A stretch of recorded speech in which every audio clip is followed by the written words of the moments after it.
Maybe you help us with reflecting on what you think or know about what this day means to you and by extension to young Nigerians. The question we must ask ourselves, as I have rightly said, is why June 12th? Because we felt that an election took place that was seen to be free, fair, and credible. But the unfortunate reality of Nigeria is that we must ask ourselves the question, is Nigeria truly a democracy? Because if Nigeria is a democracy and we are interested in symbolizing it by celebrating it yearly, so why are we not committed to the same action that made us choose June 12th as a day to mark Democracy Day, which is free, fair, credible, and peaceful election, which is supposed to be the hallmark of every democracy? So is Nigeria truly a democracy, or it is a democracy that is led or not led by Democrats? So that is the situation where we find ourselves, where Nigerians today are still struggling to find out what exactly is the meaning of democracy. How well has it benefited us? How strong are the institutions of our democracy? What exactly have the young persons been able to benefit in terms of, institutional reform, the trust and in law enforcement, in the judiciary, the kind of educational systems we have, the health infrastructure that is available, the economy as it is. But most importantly, the ability for young people to choose their leaders in a free, fair, and credible manner, which is the hallmark of every democracy. The biggest symbol of democracy is MKO Abiola. And ahead of 2023, the All Progressives Congress was criticized for plagiarizing or copying and pasting Hope 93 manifesto of MKO Abiola. What do you see in the workings of the implementation of this administration's Hope 93 agenda that bears semblance to the gains of the democracy that MKO Abiola fought for and wanted to implement with Hope 93? In fact, it is a very beautiful way to reference, because we have persons in power today who at some point were freedom fighters and standing for democracy. But if you want to know the actual state of where they stand in terms of implementing what Hope 93 should mean and what June 12 should signify, let us throw a challenge to the current president of Nigeria, President Bola Tinubu, and the Senate president to come out clearly in Nigeria today and make a broadcast that I, President Tinubu, believes in free, fair, credible, and peaceful elections, and that come 2027, I am working to reform INEC to ensure that the will of the people will prevail. Because the significance of June 12, 1993, as my colleague or my co-guest has rightly said, was that the people rejected the military and decided to take destiny in our own hands, meaning power is supposed to be vested in the people, and then we begin to have checks and balances. But today, as we see in Nigeria, we almost have a situation where the legislative arm of government seems like a subordinate to the executive arm of government. There is absolute distrust in the judicial arm of government. For 2 consecutive years, when the president goes to submit his budget, the National Assembly welcomes him with his political mantra, on their mandate they shall fall or sit. So we have a situation where the principles of checks and balances that should exist in a democracy are completely eroded. Fighting the corruption that should be the bane of the day have been pushed to the side, and in the words of one former national chairman, when you come to our party, your sins are forgiven. There is almost no opposition party as it is today in Nigeria, and it's almost impossible to register a new one. So every politician and everybody wants to defect to the ruling party. In fact, the current Senate president was quoted to have said that as at 2027, there may be no opposition in his own state. So you now ask yourself the question, what exactly was Hope 93? What are the templates to implementing and getting a democracy that is viable? Is it a democracy without opposition? What is the opposition in the home state of the president in Lagos State, where he was a former governor and has been de facto leader for more than 20 years and counting? So when you look at the entire fiasco and scenario, you will see that there is a great level of mischief amongst political class in Nigeria, where we want to celebrate a day but fail to hold ourselves to the dictates and the principles of that day. Imagine someone who is a core Muslim telling you that I do not believe in the 5 pillars of Islam, I do not believe in the prophet, the holy prophet Muhammad, or a Christian telling you I do not believe in Jesus Christ. If you must believe in a democracy, democracy is built on free, fair, and credible elections because power must come from the people. So anybody who is talking about democracy and is not committing to free and fair elections where power comes from the people, where the people can hold you accountable and say, if we are dissatisfied, we can vote you out. If you are not committed to such a system of electoral reform and stopping irregularities, then we are just trying to put the cart before the horse and we are just deceiving ourselves. So Hope 93 and 2023 today or 2025, what exactly has been the implementation of those aspects vis-a-vis achieving a democracy that is truly powered by the people? Right. So when you're not the original conceiver of an idea, it will be very difficult for you to implement it. And that's one of the reasons why this Bola Tinubu administration is failing and has failed. Okay, it's been woeful from 2003. However, it is also safe to say that the same crime that the military committed against Nigeria and Nigerians in the 1993 election of annulling the victory of MKO Abiola, that's about the same crime that INEC committed against Nigeria and Nigerians in 2023 when they rigged the election. Because if you compare the both of them, it was widely believed that, and which is now confirmed, that MKO Abiola won the 1993 election. Nigerians overwhelmingly voted for MKO Abiola, and he won, and the military annulled the election. In 2023, it is also now believed and widely accepted and acclaimed that Peter Obi actually won the election. INEC rigged the election, wrote numbers for each of the political parties, and then Peter Obi came third.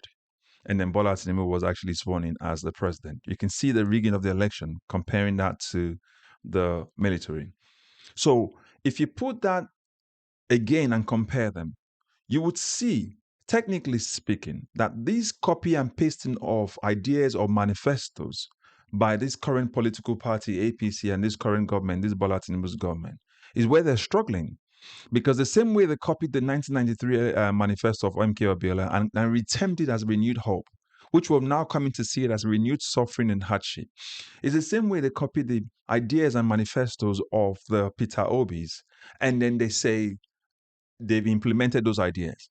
And then when you question them and say, why, and say they're failing, they say, what would Peter Obi have done? It's always a question when you fight them, or when I won't always use the word fight, when you have conversations about the implementation of these policies that Bola Tinubu called strategic policies and, needed policies that he needed to implement, subsidy renewal, removal, floating of the currency, and some sort of other policies they're implementing that they're filling in. They always say, tell us what Peter Obi would do, because you understand that they're not the original conceiver of the idea. And one of the things that makes me laugh when I look at this Bola Tinubu administration and I look at 1993, the same way history looks at MKO and remembers MKO as more or less the winner. The same way history will look at Peter Obi and say he won it, and Bola Tinubu will be the villain. Yes, he's the president. Exactly the same thing. When the military annulled the election, they still stayed, right? Abacha had the time for a period, and then before he passed on, and Shonekan took over, I think it was Shonekan and the others. But my point basically is this, right? If you look at this current administration, what has been the gains from this administration? It has been one chaos after another chaos after another chaos. And now they've now moved into swing for election in 2027. Why they've not been able to govern for 2 years? It was just going from one chaos after another chaos after another chaos and using construction of roads and weekend noise to distract us. So when you compare that copy and paste of the 1993 Hope 93 Hope MKO's manifesto, you will see that democracy has suffered under this particular government and under this particular political party deeply. Dissenting voices are clamped down. People are arrested willy-nilly. Policemen literally are taking laws into their hand. Our politicians have become even more corrupt than the military. So when you look at the benefit of democracy today, you see that the things that those people fought for when we were but babies and kids, when we look back now, we will look and think, oh, geez, who are these guys who inherited the hard work other people who suffered and paid their life? Look, you have the likes of Enaoro, MKO, people who fought.